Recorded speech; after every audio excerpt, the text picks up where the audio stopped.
So this guitar arrived without any wood between the P90 route and the neck.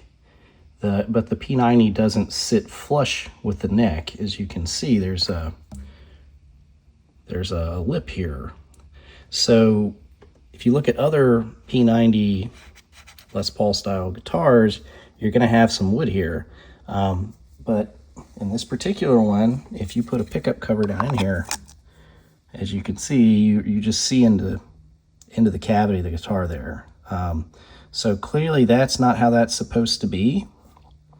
Now, when you're dealing with a humbucker, you obviously have a pickup ring that would go around the pickup. And so if you look at the humbucker Les Pauls, they usually don't have wood there, or a lot of times they don't have wood there. So that's essentially what's happened is they have a guitar that I guess they were originally intending to put a humbucker in, or I'm not really sure what the mix-up was there, but then they routed it for the P90 and did nothing about this. They didn't fill it or anything.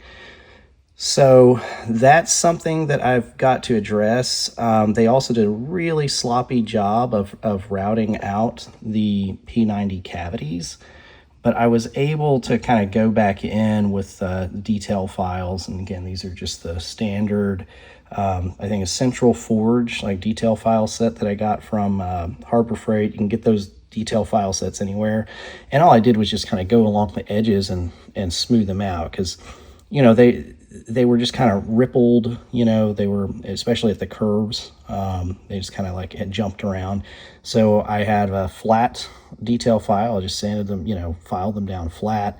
And at the curves, I just used one of the curve files and just, got it so it was nice and crisp. So I was able to do that, everywhere, but I still have to address this gap. So what I'm doing for this, I picked up a piece of maple, just scrap maple at a Rockler Woodworking. You don't really have to use maple. You could, use any type of wood or filler that you really want here. It's not, it's not a huge space, but I wanted to have it be the wood that was in the guitar. And I think I paid $3 for the, scrap wood.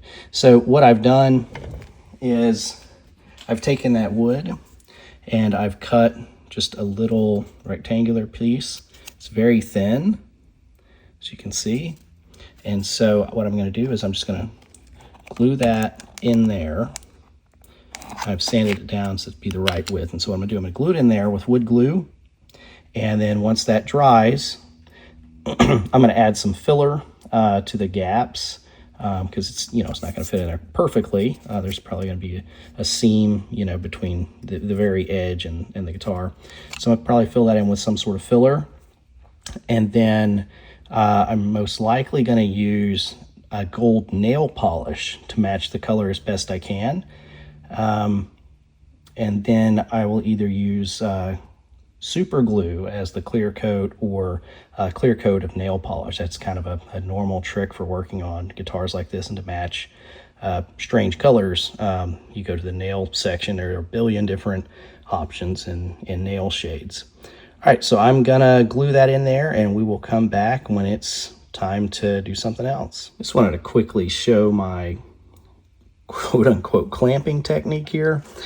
I don't have some clamp that can easily grip to anything to pull that little piece to the front, because the neck's in the way.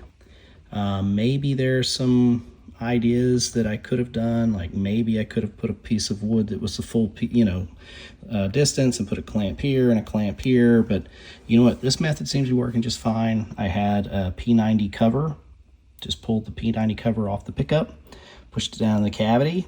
That left a gap. I used some tape to tape the piece into place with the glue on it. Then after I had that in place, I put the cover down in there, and then I took toothpicks and have jammed them into that gap, and so essentially wedging the piece fully. So it's wedged flush to the body, so it's the effective equivalent of a clamp. And all it's costing me are some toothpicks and tape, and honestly, any of this is reusable. not going to use it as toothpicks, but I suppose you could. All right, come back in a bit. Okay, to show where we're at now, I have removed the toothpicks that I was using as clamps, as well as the pickup in the cavity. And then I went ahead and kind of filed down a little bit better to make this edge nice and straight and smooth without seeing a big lip or anything like that. And so now I am just kind of picking out the paint. As I mentioned before, nail polishes are a good candidate for something like this, as is like craft paint, or even automotive color match paint. I mean, any of that can be used for this purpose. Surprisingly difficult to match the gold tops really well, or at least this particular shade. I think the closest I'm getting is the color that's on this piece of wood. It doesn't look as close through the camera. It's also the same color that's right here, but in person it is relatively close. And because it is going to be such a small sliver that gets this, I mean, it's really a matter of trying to make this little sliver not stand out. It's not necessarily a perfection exercise. And as you can see, I don't know if they try to focus on it. It's almost like there's a little bit of a different shade that they use when they try to touch up stuff as well. So I don't know that this is really gonna stand out versus the factory. So, all right, I'm gonna go ahead and make my final decision on paint, get that painted, and show you how it turned out. I do wanna go ahead and show how this paint turned out. It's a little more apparent now than I think it will be once the pickups are all in there and kind of hiding things. You know, this doesn't have to be a perfect match, and you see, you know, this is going to be kind of what it looks like right here when it's all done. You're not really going to notice slight variations, and frankly, these are always a little off right here, like the wood and the paint, because this is usually just a continuation of the neck wood. They just have the kind of the bottom of it sticking out.